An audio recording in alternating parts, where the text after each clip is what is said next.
Om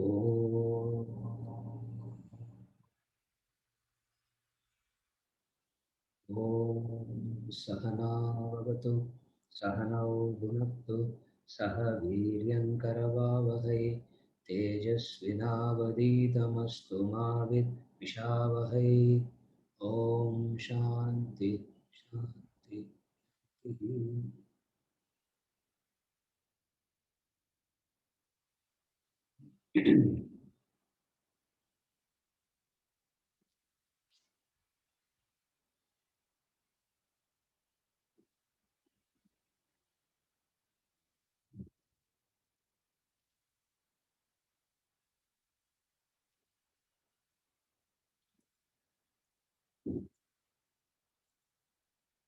Yeah, there is a clarification. We'll take that up. Right. The question is, sir, in last week's class, you mentioned that if you obey the law without understanding, the punya karma will protect you. If, however, you understand the law and obey, then you will be liberated. Explain. So, what was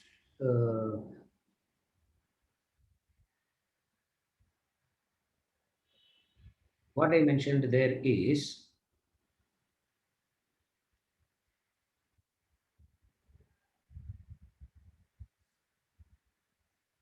even if you do not understand the law, you cannot wait for the understanding to happen and then start obeying the law. You got to obey it first. I can use my intellect and understand it. Now, imagine a person who doesn't understand. What happens to that person when he is obeying the law? What happens to such a person? Even such a person will be protected. Even that person will be protected. That punya karma, meaning obeying the law itself, accrues punya, which is what we are going to do, which is what we'll talk about today in detail. If I if I if I obey the law, like for example, if you take the law says, take a example like I pay income tax. Now I can understand why do I have to pay income tax and do it. Other thing is I can simply pay tax. Whether I understand it or not, I obey the law. Now, even without understanding, if I obey the law, I am protected by the government. So the follower of the law will be protected by the law. Understanding comes in at a higher level. You don't start with understanding first. You start with practicing first, obeying the law first, which is what I said in the last session. So even if you don't understand the law, you need to still obey the law. Like I may not understand why I have to stop at red and why I have to go at green. I may not understand the law, but still, if I obey the law, I am protected by the law, isn't it? Even uh, even at the worldly level, the rule is that I follow the rules. I may not understand. The government protects me, isn't it? The law protects me. I may not understand I may not understand those laws. So I said two conditions. One is you understand the law and obey. Other one is you do not understand and still obey. What happens if you do not understand and obey? Will that obedience become a waste? That is the question. I do not understand, but I'm obeying. What happens to such a person? Because most of the human beings are like that. What happens to such? What happens to them? We can't say you will not be protected by the law. The law still protects. So this is where the law of karma becomes very one of the, in fact, the most important understand the most important teaching and understanding of the Vedas and Vedanta is the law of karma. Next to the Brahma Vidya, the topmost is Brahman, where we talk about Brahmavid, Brahmaiva Bhavati, Anirvachaniyam, etc. It is indescribable. That is Brahma Vidya. Tattvamasi. Now that is Vedanta at its purest level. The next is law of karma. And in fact, it is the law of karma, it is understanding the law of karma prepares you, qualifies you to come there only in the first place. That's where we say is more fundamental and important than self-knowledge. Even if you don't understand Brahma Vidya, even if you don't understand self-knowledge, it's still, you are still all right. Why? Because this law, the law of causation, explains life in its entirety. The completeness of life is explained only by this law. In that sense, it's a complete law. And being a supreme law, it protects those who don't even understand it. Like, I am charitable, I do charity. I may not understand the dynamics of charity, I may not understand all that. I am charitable. Now, what happens to that act of charity I did? You can't say, since you don't understand, it goes waste. It's against the law of karma. That's where it is so wonderful. Are you able to follow, Narayanji? Follow. A person does an act of charity and he doesn't understand the dynamics of charity. He doesn't understand that what is Satvik Dhanam, etc. As said in the 18th chapter, he doesn't understand all that. A simple ordinary person doing some charitable act. What happens to that act of charity? Will it be a fruitless action? Will it produce contrary result? No. Therefore, we say you got to understand it. Understanding liberates you. Even if you don't understand, obey. Still you will gather punya karma and you will be saved by the punya karma. And the punya karma creates a conducive environment for study and reflection itself. So in that sense, it is said, which is what I said last class, if you obey the law without understanding, still you will be protected by the law. That is why it's called the supreme law. Is it okay, Narayanji? Yeah, I just wanted to know how that liberation comes up. Even if understanding happens, liberation comes up. That I think we'll take up in the. I'm not able to hear you. Oh, no? Is it? Are you able to hear? Anybody else able to hear? No. Are you able to hear? Oh, only I'm not hearing. Huh?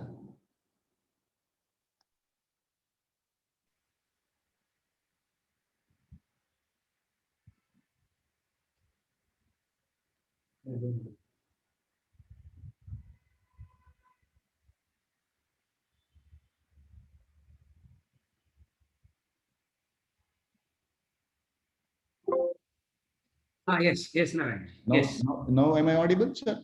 Yes. Okay.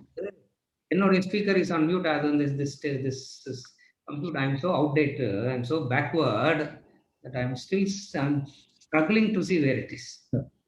Yeah. So I wanted to know how liberation comes up with understanding. Yeah. I can understand at absolute level in the spiritual path, but in the worldly path, what is liberation? If understanding is that, how is liberation come forth? Yeah.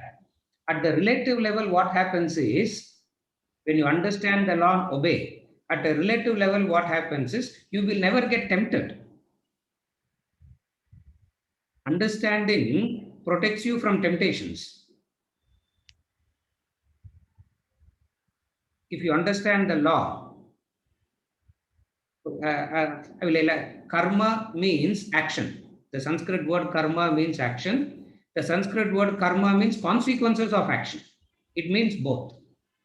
That's why when we talk about law of karma, we don't mean it is the law of action. We mean the law that talks about the consequences of action.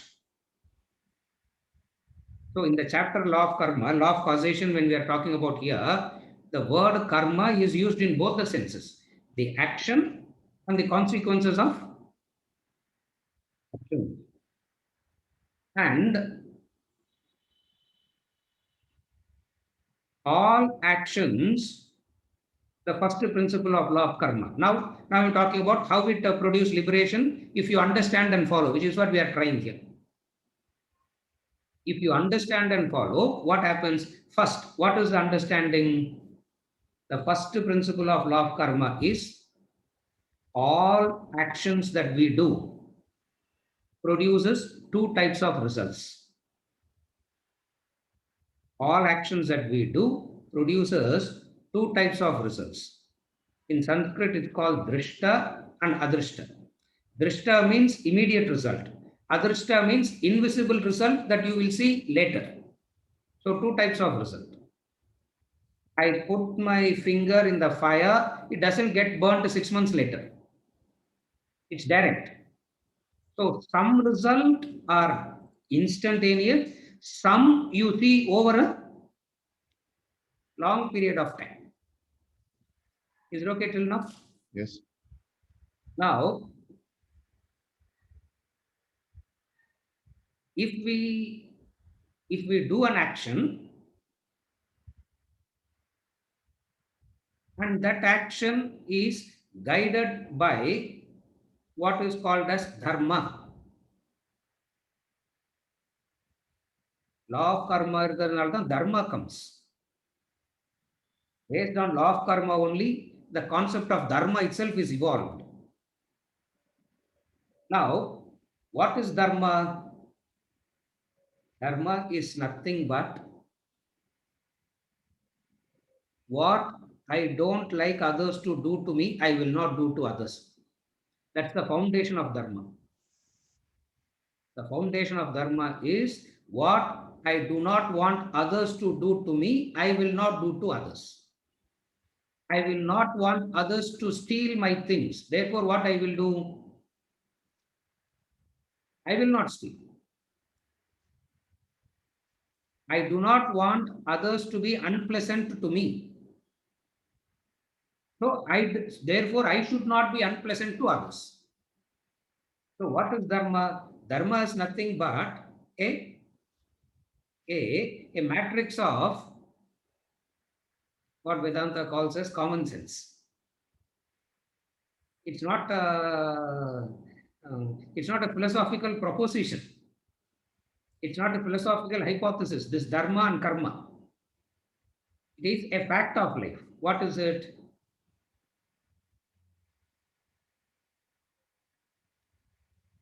As long as I don't want somebody to come and steal my stuff, what I should do? I should not do to other. If I violate it, what happens? Okay, I violate. What happens? It comes back to me. If I violate it, it comes back to me. That coming back is what is called future result. Adrishtapala. Are you able to follow? See, one is drishta, direct, immediate.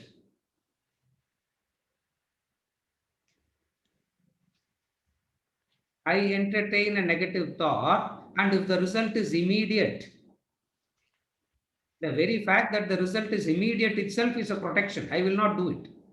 Just as placing my fingers in the fire, the result is so immediate and instantaneous that I will be very careful. Isn't it? That the difficulty of life comes where actions produces the results of the action is seen over the vast period of timeline. Something I do now and the consequence of it is going to happen sometime later in the future. And if I do not understand it, I can never connect it. This is how understanding liberates. For example, I do a charity, somebody is hungry. I feed that person. The satiation, immediate result. You feel that you have done something good. You follow? You talk and talk and talk. You listen and listen and listen. 30 years also, Narayanji, isn't it? 30 years also, no change is happening. Adrishtapala, we do not know. It looks like nothing is happening out of it. Law of karma assures you here that it will not go. It doesn't go waste. It is the assurance to the right effort comes from law of karma. The conviction and assurance to the right efforts come from law of karma because you don't see results immediately. If we see results immediately, it is pratyaksha, it is perception. No understanding is required.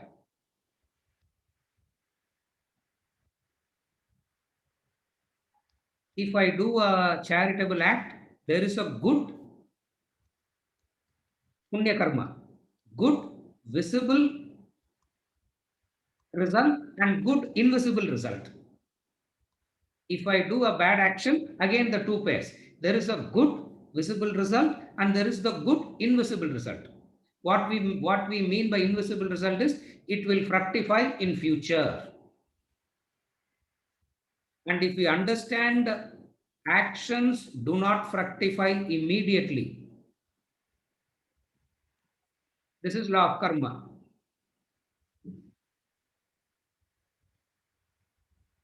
That is why we say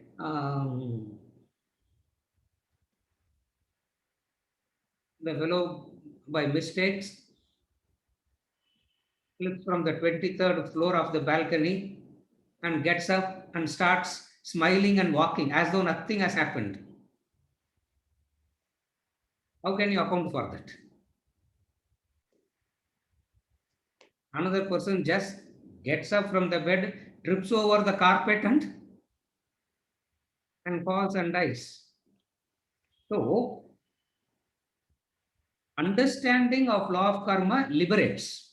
I'm answering that part only. How understanding the law of karma liberates?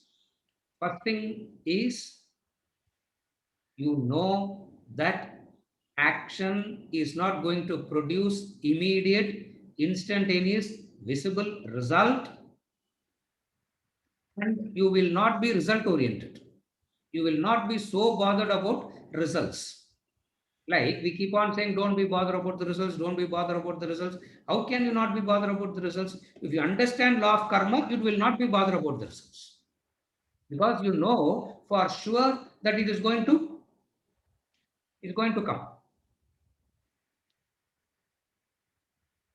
So, pleasant experience in the present or pleasant experience in the future.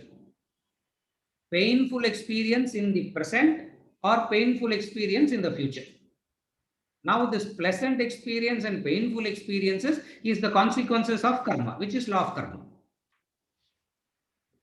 Which is what law of karma is all about. The painful experiences and the pleasant experiences itself is the product of law of karma. So, in relation to the future, we have two beautiful words, papa and punya. Merits and demerits. From this, what do we understand? The manifestation, second principle. The first principle of understanding says papa and punya. Correct? The second and this papa and punya itself is divided into two, immediate and future. Immediate doesn't need understanding because it is direct to physical experience. If it is in future, it needs a powerful intellect. Because what is intellect? Intellect is the penetrating capacity. Intellect is the penetrating capacity to see the invisible in the visible. That is intellect, isn't it? Look at the seed, you understand the tree. That is intellect. Look at your today, you can understand your tomorrow. That's why we say Your tomorrow doesn't come out of the calendar. Your tomorrow comes out of your today. Tomorrow means where? Not in the calendar. Where is tomorrow? Tomorrow is your today.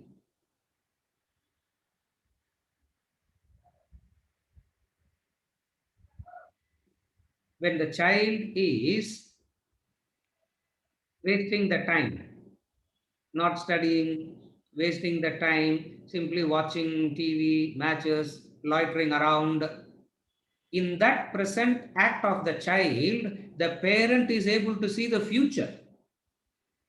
That's why they are worried. Correct? Are you able to understand?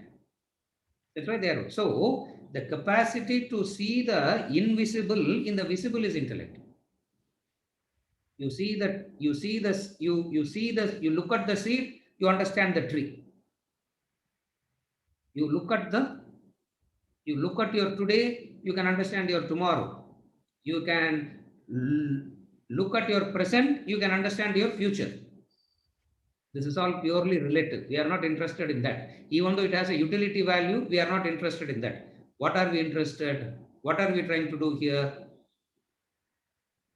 The capacity to see the invisible Brahman in everything. That's what we are trying. Now, if we have to do that, we can't straight away go there. We have to grow, we have to develop that capacity in stages. So, in this, so when you do that through this understanding, what happens? That understanding, you will get liberated, I said.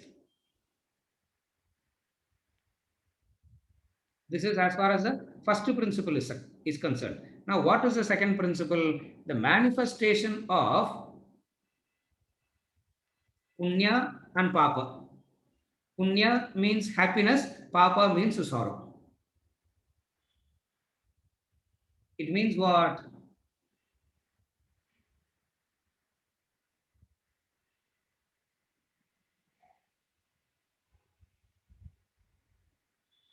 Some results when you are in a happy state or when you are in a sorrowful state. The manifestation of happiness and sorrow is nothing but your own karma. The second principle. Your happiness and sorrow is nothing but a manifestation of your own karma. Because you created papa and punya, and that papa and punya is manifesting as happiness and sorrow. It means you are the only person responsible for your happiness and miseries. Law of karma, this understanding liberates you. What is the liberation? You know that there is no third force that is determining your course of life. You become free. Because you know that if you do something rightly, you can become free. So, law of karma, only because of this law of karma, the possibility of freedom itself is there. If this law of karma isn't there, there is no possibility of liberation at all. That is why in Vedic Vedantic teaching, we place a lot of importance on understanding the law of karma. Without understanding the law of karma completely, you can never go for freedom. You can never aspire for, you can never become free.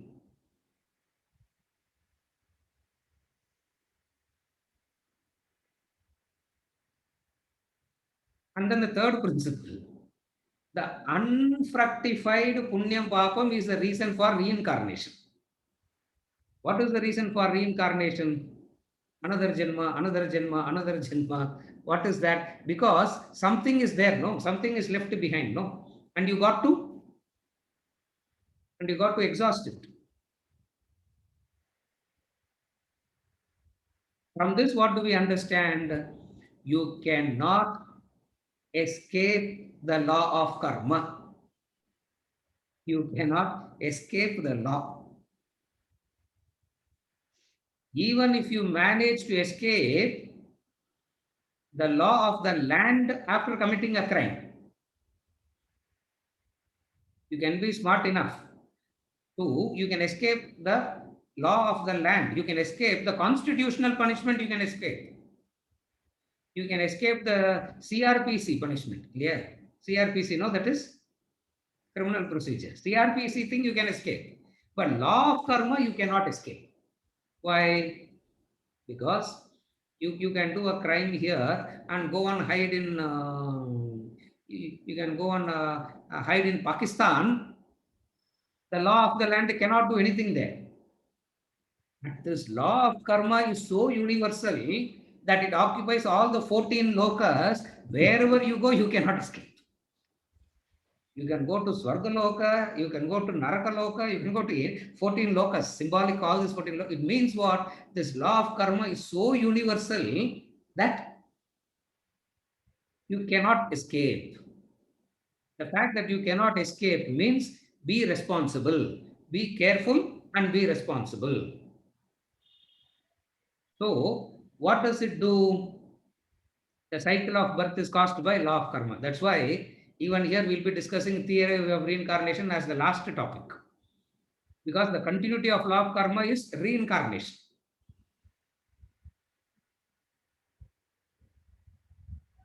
Therefore, Vedanta says, understand the law of karma and assimilate it, because it generates a healthy attitude to our problems. A very positive, healthy attitude of looking into our problems comes from this law of karma.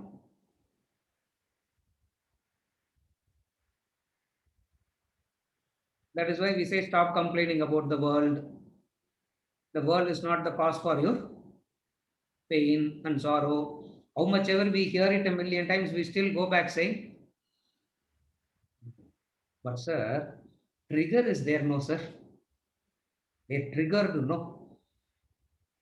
And at least 1% responsibility has to be given to the trigger. 99% I am responsible. 1% responsibility must be given to the trigger. Law of karma says, even if there is no trigger, you will create your own suffering in the dream and you will suffer. Why trigger? Now, who creates the suffering in the dream? You will create your own suffering. So it means what? Understanding this law of karma liberates. How it is liberating? It creates a healthy, positive attitude to a healthy, positive response to our life problems. What is a healthy, positive attitude? We understand what?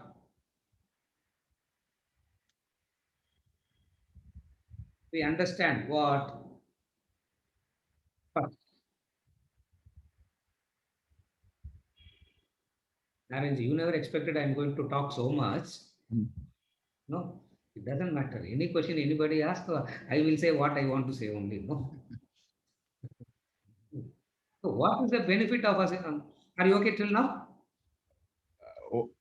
Yeah, okay till now, but if you permit me, like the examples you gave, the person understanding the law to stop in the traffic light, Yes. the person paying the income tax. So there are so many examples of life that we live daily with so many experiences. Each of them has a law. Yes. Now you simply obey the law or obey the law with understanding. Yes. Now in the income tax example, yes, I just obey the law and happy. Now yes, I don't need to understand. If I understand and still pay tax, where is the liberation? The liberation there is you don't feel tax as a punishment. You understand tax is your way of serving the social consciousness. Paying the tax is social consciousness. Paying the tax is not a punishment. Government is not punishing you for being efficient. Government is not punishing you for becoming wealthy. Government is not punishing you. It says, now that you are efficient and this, there are other people who needs your help. So it's a way of. Okay. So no clarified. So when I'm paying the tax, I'm so joyful paying the tax. Okay. Anyway, I have no choice. I have to pay the tax. So when I understand and pay, how do I understand it? I say, this is how I need not do any charity. I need not go to do any social work and all that. I pay my taxes properly. It's taken care of. Like if somebody goes to the government hospital and gets treatment at a very good treatment at a very low cost, who's helping that? We are doing that. Followed. You follow? Very good. Like he says, I don't know, he would have told you also, no? Swamiji, you know how much tax I pay? You know how much tax I pay? And what is the joy in saying that I'm paying tax? Whereas everybody sees that paying tax is a very a punishment or a foolish act. So when you understand and pay, you are liberated. Because you understand why you are, you understand the purpose behind it. Otherwise, the person earning believes that he's taxed. Taxed means punishment, isn't it? It's not a punishment.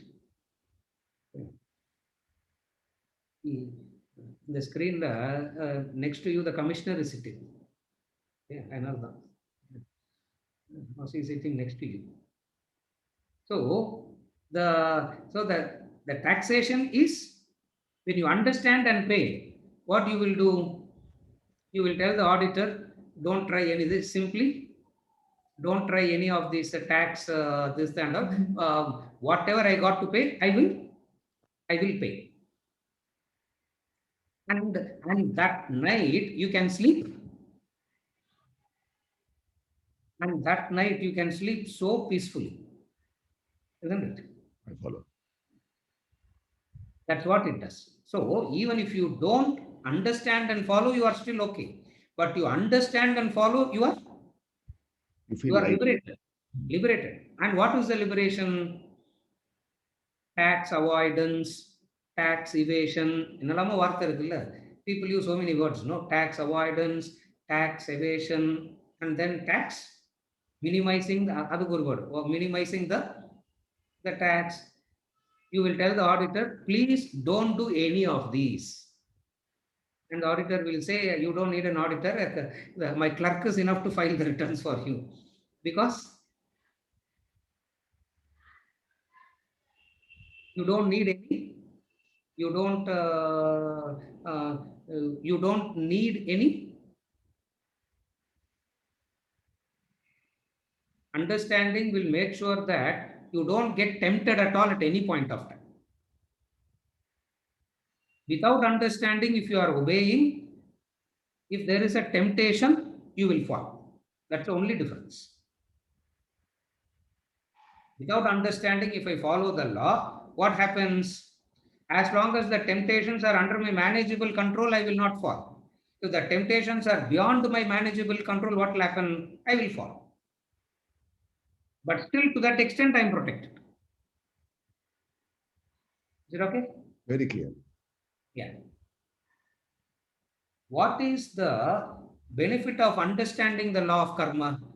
I will give you the few fundamental benefits. Yeah. Because when we started this law of causation, I said it's a very good chance to analyze law of karma from all possible angles.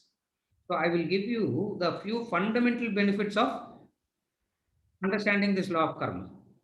What happens and how this understanding is liberating. The first one, the disparities in life's experiences is cleared. You get the clarity on disparity of life's experiences. I don't see anything in creation as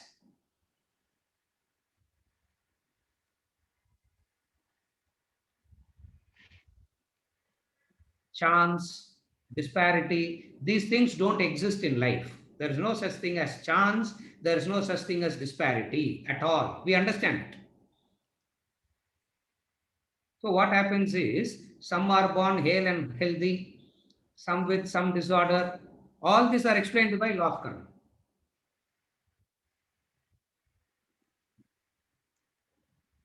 you know, mm, in summer climate here, you will be cycling. A human being is cycling and going. As he is cycling and going, there is a car that is overtaking, and suddenly the windows of the car comes down, and the dog sticks the head out of the window and looks on both sides. We feel, wow, better to have been dog in that car than to be a human being in the cycle. What a karma that there is a street dog, there is the dog in that, there is the dog sitting in the air conditioned car, and there is a dog here in the street getting stoned. Wherever it goes, it gets stoned. Now, how do you explain these disparities of life?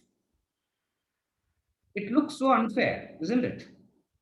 It looks so, see, life looks so unfair. There is no, it looks like a chaotic thing. There is no order, there is no law, there is no nothing.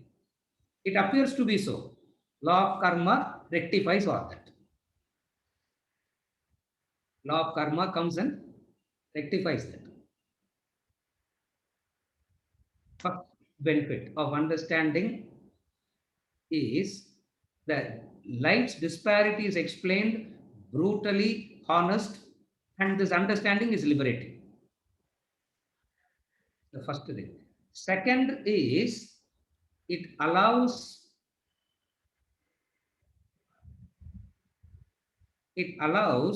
you to take responsibility for your sorrows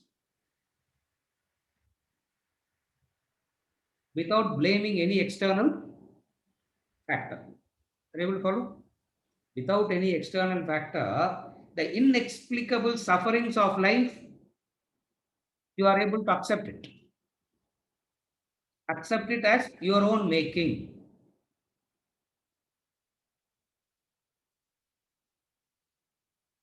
Law of karma helps in acceptance. We talk about acceptance, no? Accept. How does acceptance come? Acceptance can come only if you understand law of karma.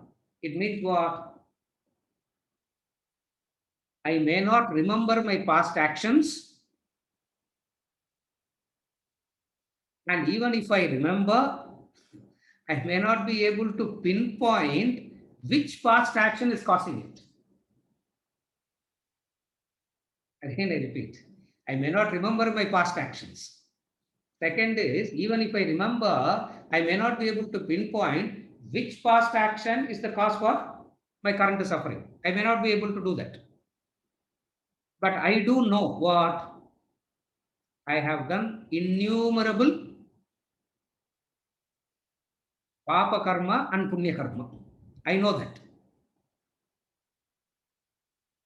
And those fructify at the time that it is got to fructify. The beauty of the law of karma is what? The beauty of the law of karma is when it is going to fructify. That's the order.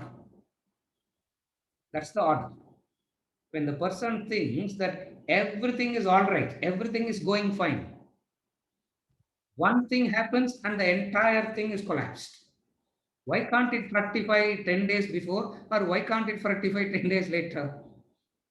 So the beauty of law of karma is that time it has to fructify, it perfectly, completely fructifies. Like the fellow will buy a lottery ticket in Dubai lottery, and he would have even forgotten that he bought a lottery. And it fructifies in him getting 20 crores, 30 crores. He doesn't even know how to count to 20 crores. Huh? Ask him to write 20 crores, he will miss 2 zeros. He will not even know how to write it, but it fructifies. On this fructification, what happens? Looks like there is the divine ordainer sitting somewhere and making sure that it has to fructify at the right time. So in the law of karma, there is a subtle introduction to the ordainer. There is an ordainer. What does he do?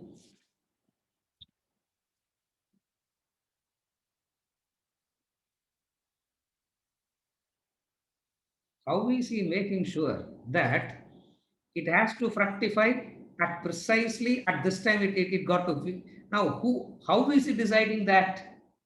There's nobody deciding actually. We are not saying there is a God there deciding. The law of karma brings about a magnitude of a huge giant cosmic intelligence. And everything is functioning orderly. Therefore, from the law of karma, we understand life, and from the same law of karma, we posit the possibility of the ordainer also.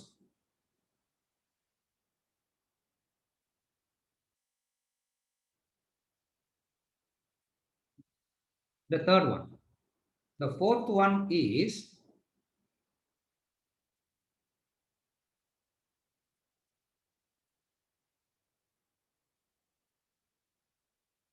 if the present is the result of the past, the future is going to be the result of the present. If the present is the result of the past, the future is going to be responsible.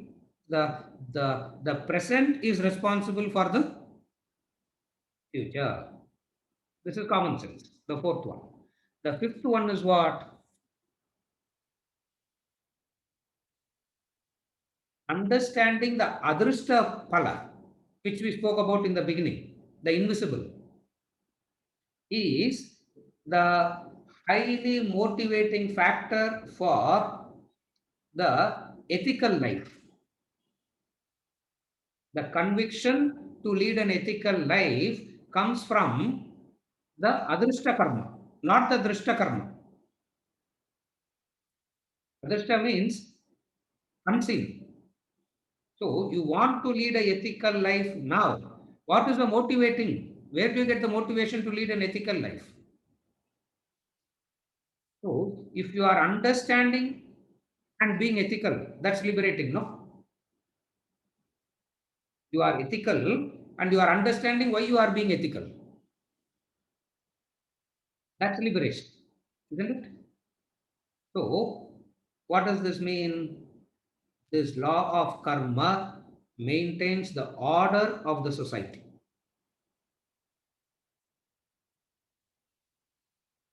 How does it maintain the order? It gives the motivation, it gives the incentive to be ethical and moral. Otherwise, we believe what? Ethical life, moral life, and all doesn't work in this current state, sir. In Satya Yuga, maybe it will work. In Kali Yuga, it doesn't help. Law of karma disproves this. Law of karma says the present ethical person is suffering because of his past unethical actions and he will take responsibility for it. He is not suffering because of his ethics now. He is not suffering because he is not ethical now. The present ethical person is suffering due to the past unethical actions which he is not aware of. He may have forgotten the action, but the law of karma comes back. Isn't it? So, if you don't understand the law of karma, disproportionately the person connects. What is the connection?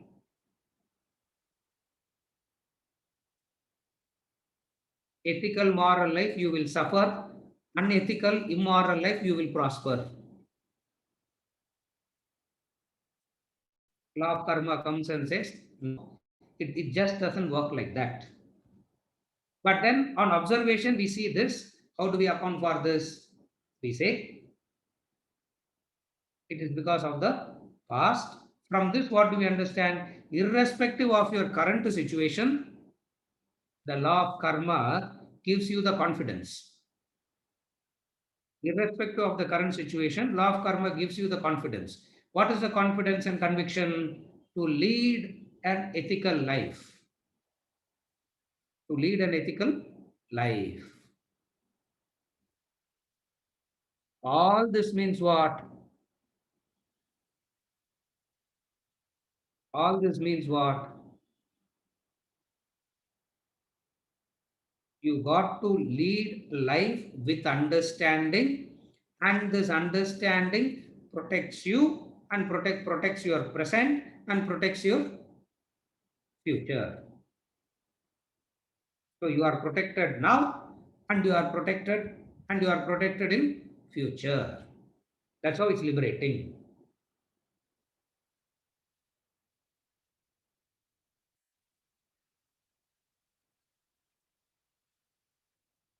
Therefore, we say first obey the law, simultaneously do the Shravana Manana and understand the law also.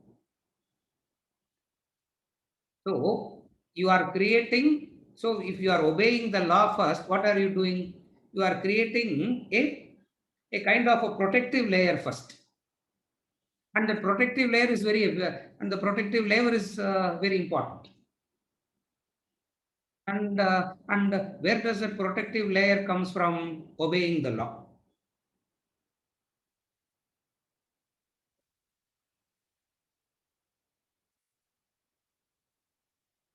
To understand it totally from a different perspective, the very obedience makes you available, receptive for understanding. The very obedience itself is conducive for understanding. For example, you have been worshipping the idol of Ganesha from childhood. From childhood, you are worshipping the idol of Ganesha, and the symbolism of Ganesha is told to you. What happens then? Next time when you look at Ganesha, your very thing is so different. Imagine a person who has not done this and you explain to him the symbolism of Ganesha. There is a difference between how both receives the same symbolism, no? Isn't it? You chant you are used to chanting the Gayatri mantra, and then you know the meaning of the Gayatri mantra. There is a difference, isn't it? Another person where he only understands the meaning, but the way that you receive it is completely different from the way in which the other person receives it. What makes the difference? Following it. And law of karma insists on answering this debate. What is the debate? Does action come first or understanding comes first? Does action come? It's the biggest dilemma of life is, does action come first or actions happens first or understanding happens first? We say the Vedanta says start acting first. Because in action, your receptivity for the meaning is higher.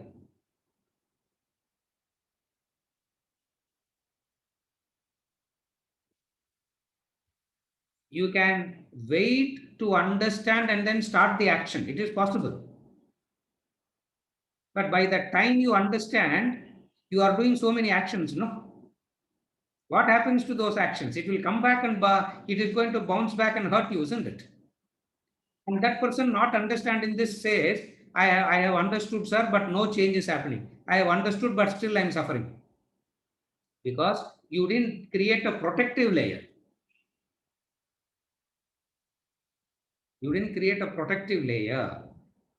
So you create a protective layer as you are doing Shravana Manana. That's why we say this law of causation is this law of causation chapter is it's a complete chapter. From the ultimate level, what happens to the enlightened person? The enlightened person says, I am above the law. Freedom means freedom from the law. Freedom means freedom from the law. What is the law?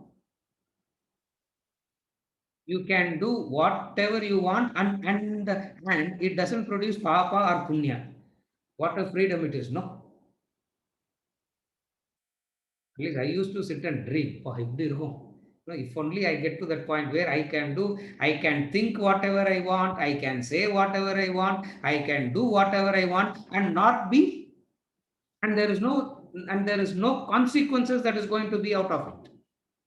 That's called liberation. What is liberation? This is liberation. You are ultimately speaking.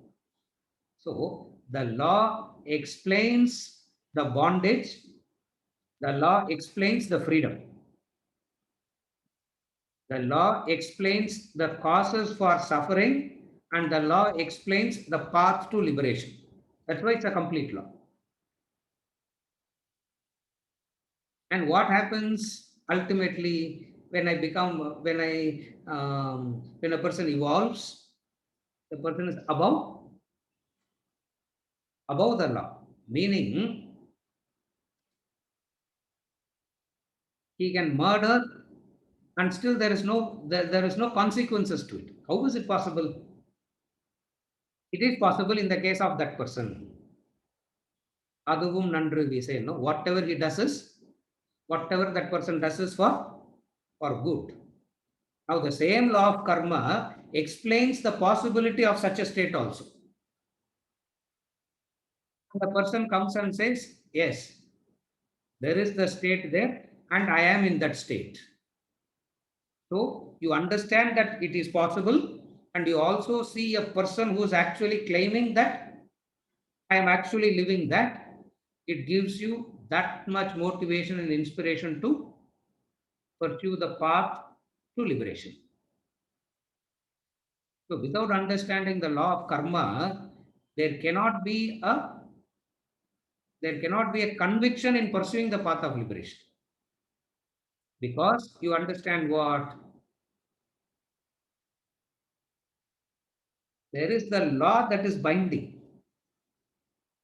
And what is freedom? Whenever we talk about freedom, I want to be free. What is freedom? Freedom from the consequences, isn't it? Nobody wants freedom from doing. Everybody wants freedom from consequences. And the law of karma says karma means action, karma means consequences. That's why the Sanskrit word karma is so beautiful. It means the cause and it means the effect also. One word that says the cause and the effect. And here is a person who goes above the cause and effect. Here is a person who says, I have transcended the cause and effect. Arjuna's difficulty in Bhagavad Gita is what? He was worried about the consequences of the action, no? What was he worried about? This will happen, this will happen, this will happen, this will happen. Each and every morsel of food will be soaked in their blood. The Varna Sangara will happen. The society will become immoral. So he is so worried about the consequences of the action, and looking at the consequences of the action, he's saying we should not do. In third chapter, he says, Ghora karma, terrible action. That the terrible action is because of the consequences that it is going to produce. Dropping the atom bomb, the consequences of it is the problem, no, isn't it? So whenever we worry about the action, human beings worry about the consequences of the action. Or when I say worry means human beings are bound by the consequences of the action. It is the consequences that binds. Liberation means freedom from the consequences. And what is the starting point of liberation? Dharma is the starting point of liberation. So you follow the norms, you follow the norms, such a complete technique it is. Without a flawless technique, this knowledge is. That's why we say it is scientific. Scientific, no, not from the scientific lab. It's so complete in logic and reason. So how do you become free?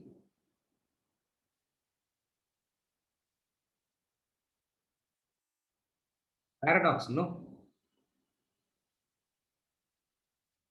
Indiscipline appears to be freedom. Discipline seems to be suffocating. The law of karma says discipline is freedom. The very discipline itself brings about this freedom. How does it bring about freedom? Here comes the pure Vedantic core idea. The consequences is because of the kartrutva. It's not the action that brings the consequences. It is the kartrutva that makes you to go through the consequences.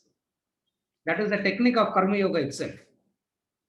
So the technique of Karma Yoga itself is derived from the law of karma. So it is not the action. It is the kartrutva. The sense of doership in the action makes you bound to the consequences of the action. So a human being is not free from action. A human being can become free from the consequences of the action.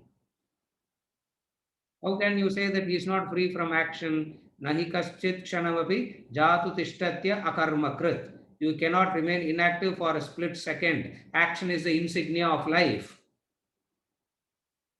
Does it mean we are caught in that infinite loop of samsara? Does it mean we are caught in that infinite loop of bondage? Or does it mean liberation will happen only upon death? Vedanta says no. The bondage is not because of action. The bondage is because of the kartrutva, the sense of doership. So by bringing in the yajna karma technique and all that, it talks about how you do the action, and through knowledge and understanding, you remove the kartrutva bhavana into the action, you get liberated. When you are liberated from the consequences of the action, you are a Jivan Mukta, liberated now. You are liberated now when you are free from the consequences of it. So, even in the case of an enlightened person, which we saw in the previous chapter, sorry, not in the previous chapter, previous section, the enlightened person, because of no kartrutva, even if the prarabdha karma is one of painful to him, he doesn't suffer. We have seen that already. If you remember that, even an enlightened person, because of the prarabdha karma, even if the bodily suffering happens, he remains unaffected by that suffering. Why? Because there is no kartrutva bhavana. So from this, what do we understand? Is action the bondage, or something that you add to the action causes bondage? Action is not bondage. That which you added to the action unnecessarily is the bondage. Cut that, clip that. What is it that you add unnecessarily to action? The doership. The moment you bring in kartrutva, worries, anxieties, all that natural, no? You can't have kartrutva and not be affected by worries of the past and anxieties of the future. It doesn't work that way. If you have kartrutva, you will worry. So the very freedom is explained technically. How does the freedom is explained technically? You act because you got to exhaust your vasanas of the past, and if you don't have the kartrutva through knowledge and understanding in the present, you are only exhausting the tank. You are not refilling it. It's like your tank is full. The car's tank is full. You are driving. Every 100 kilometers, you see the tank. It is reducing. It's reducing. It's reducing. And you are so happy that it is reducing. Why? Because no more, no more refilling. And once it is exhausted, what happens? You become totally liberated. So there is a relative liberation, there is an ultimate liberation. The relative liberation as in freedom. Now, ultimate liberation is you remove the kartrutva, there is no more. There is no more kartrutva. Therefore, there is no more punarjanma, reincarnation. So you are free from the cycle of punarapi jananam, punarapi maranam. That's that's why that's what is called as liberation. You are free from the cycle of punarapi jananam, punarapi maranam.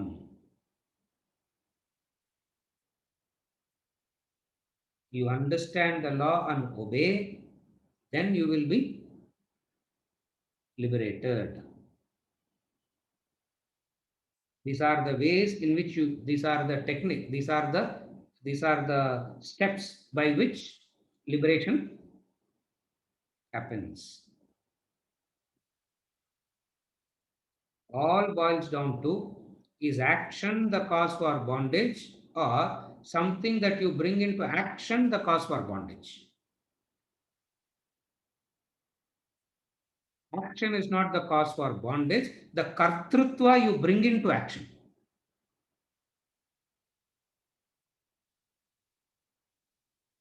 That's why we say, don't stop the action, continue the action, but be alert enough not be alert enough so that kartrutva doesn't come and spoil the action. That's how you get liberated.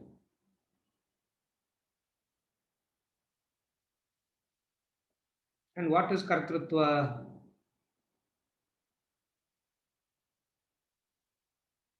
Indispensability. A sense of indispensability is kartrutva.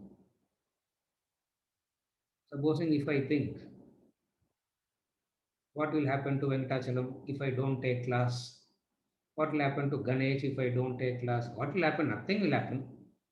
Yeah. Maybe somebody better may come also. Who knows? Yeah. Therefore, the action, the consequences of the action is determined by the kartrutva. So it's not just a law of karma, it's not a very superficial ethical and moral life. Otherwise, people misunderstand this law of karma as a superficial ethical moral propositions. Proposition means you have a choice to obey, follow, whatever. It says it's not a simple philosophical proposition. It is a deep, penetrative understanding of life itself. It's not a theological proposition. Law of karma is not a theological proposition. Law of karma is not a philosophical proposition. A very deep, penetrating understanding of what life itself is, so that you get a complete clarity of life. Otherwise, we always have confusing areas of life. And what are the confusing areas of life? Disparity. You are genuine, but results are not coming. These are all the areas where it is very, life comes up with so many confusing situations. What will protect you in those situations? Knowledge and understanding. What is the knowledge and understanding? There is this divine law, which he called as supreme law, and that is called the law of causation. And why it is called a law? Law means obey. Now, obedience can be with understanding, without understanding. That's how we elaborate it. Law means obey, isn't it? That's why we call it as a law. The English word law means obey. You got to obey.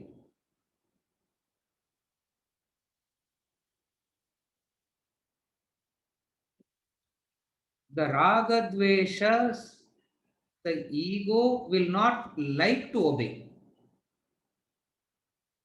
It will say, I will steal, but nobody should steal from me. I will be dishonest, but everybody must be honest to me. I will be cruel, but everybody must be kind to me. How does that work?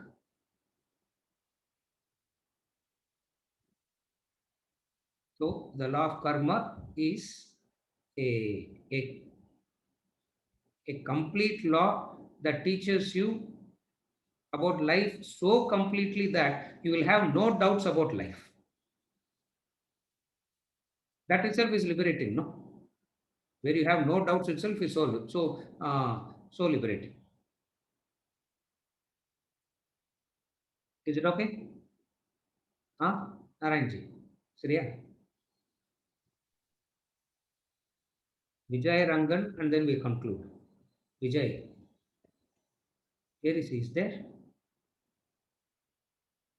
Yeah, he's there. If Papa and Punya is the deciding factor of next birth, if an individual's balance with only Punya, also he will take next birth. How this will be balanced and when this will get stopped?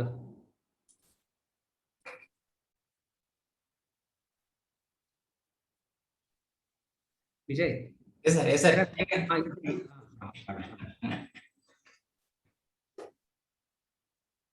If an individual's balance is only Punya, also he will take next birth. Where he will take next birth? Kaivalya Upanishad. Remember Kaivalya Upanishad? You will be born in Brahma Loka and Brahma will teach you, and from there you will get liberated. What will happen to such a person? If he has only Punya, lot of Punya balance, what will happen to that person? Sine Punya Avad. It will not reduce. He will be born in Brahma Loka, like said in Kaivalya Upanishad.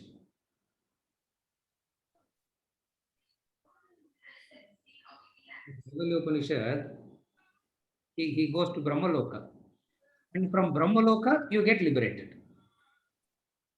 Vijay. Yes, sir. Yes, sir. Yeah. Puriya, sir. Don't go to Brahma Loka and all.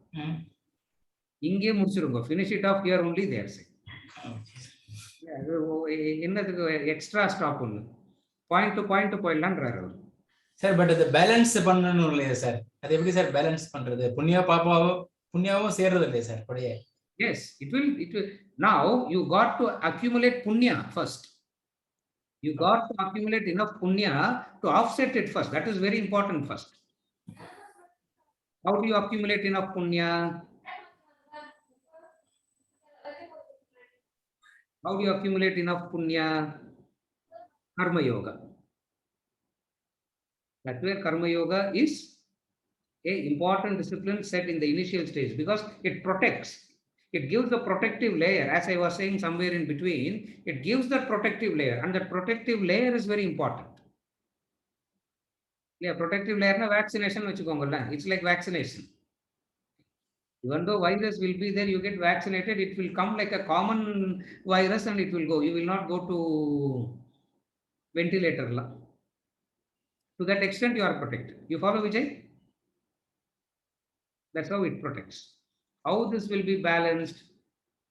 First, you get rid of the papa and accumulate enough punya. Instead of going on accumulating punya, do Shravana Manana. Do Shravana Manana. In that Shravana Manana, what does Shravana Manana do? I'm giving you references for you to refer, Vijay. What does Ravana Manana do? Mundakopanishad, chapter 1, section 2, mantra 10. Pariksha lokan karmachitan brahmano. You examine the worlds born of action. You examine the world that is born of action. Pariksha lokan karmachitan brahmano samitpani shrotriyam brahmanishtam. When you examine this worlds born of action, you become a seeker, and then you will approach the guru who is a shrotriyam, brahmanishtam, and that guru will take you to self-realization. The sequence is very clear. Are you follow, Vijay? That's why I gave you the reference also. Yeah. His granddaughter is not granddaughter or grandson, Vijay. He is not allowing him to speak. You know, it's in the lap, no? Granddaughter, sir. Granddaughter, lap, the granddaughter. No, sir. Lap. Yeah, Shravana Pandra, good. Yes, Venkatachalam.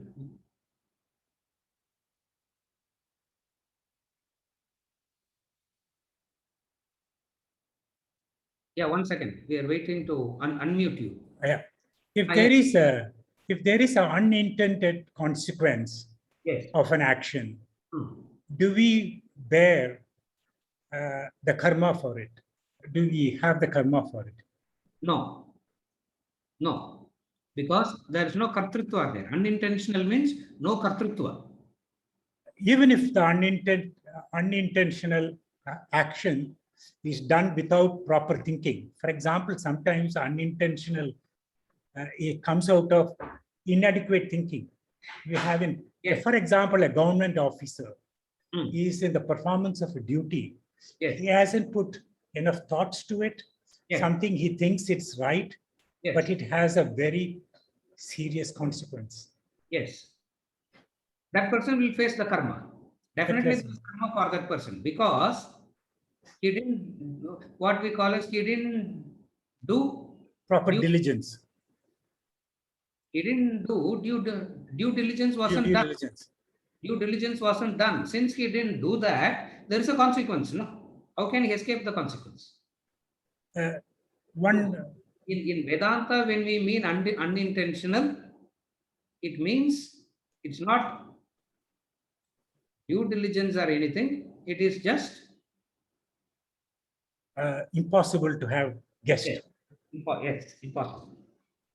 So one last question is something adharmic Yes, action without doership is Yeah. done. yes, That also brings power to it. It's done without doership, but it's purely adharmic. yes.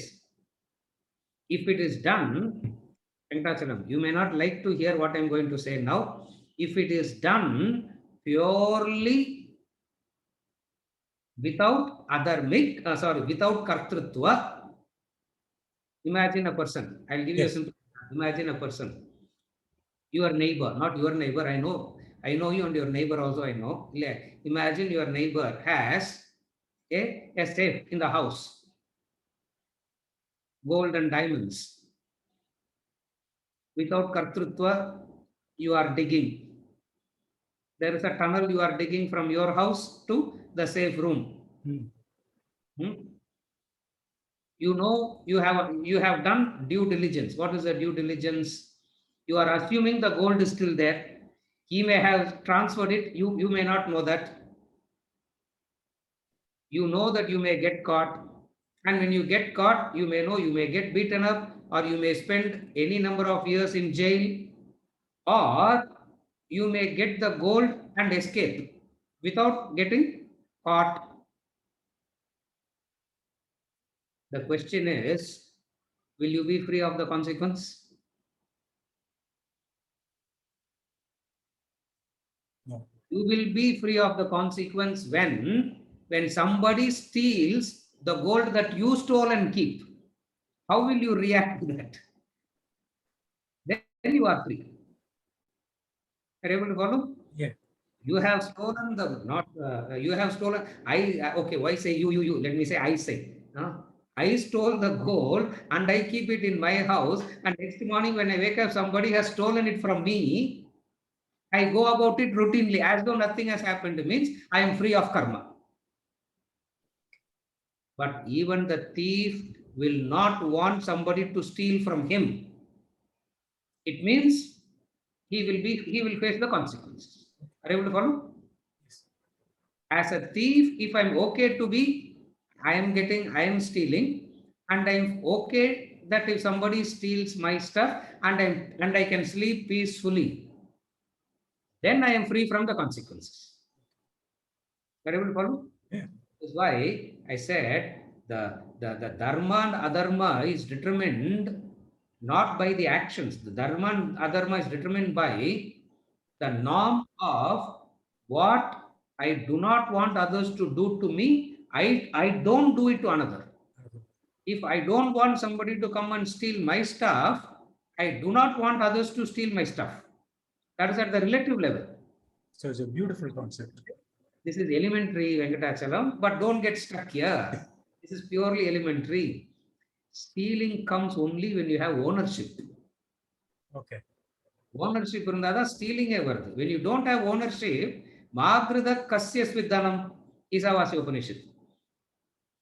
Who is stealing whose? Who's stealing from whom? From the right pocket, it goes to the left pocket. Where is Pocket. so therefore, Vedanta takes the discussion, it explains it so thoroughly at one level, and it also helps you to understand the futility of this limitation and helps you to go to the next level. How does it help? It says stealing itself is a botheration only when you have Ownership. ownership. When you don't have ownership, you can't get stolen, no? Correct? Yes. So Vedanta says the problem is not stealing, the problem is ownership. Ownership. Ownership, doership, this is the problem.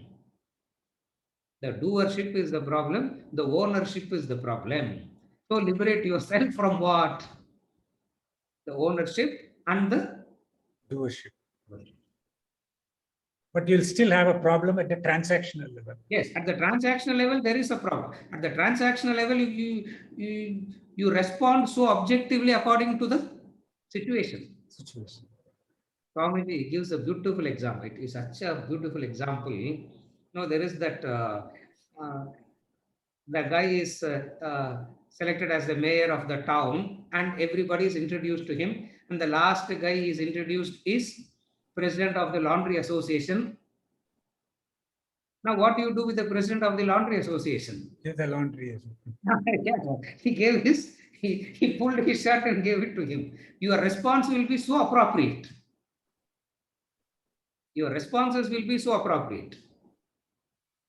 And it will be so appropriate that it does no harm to anybody.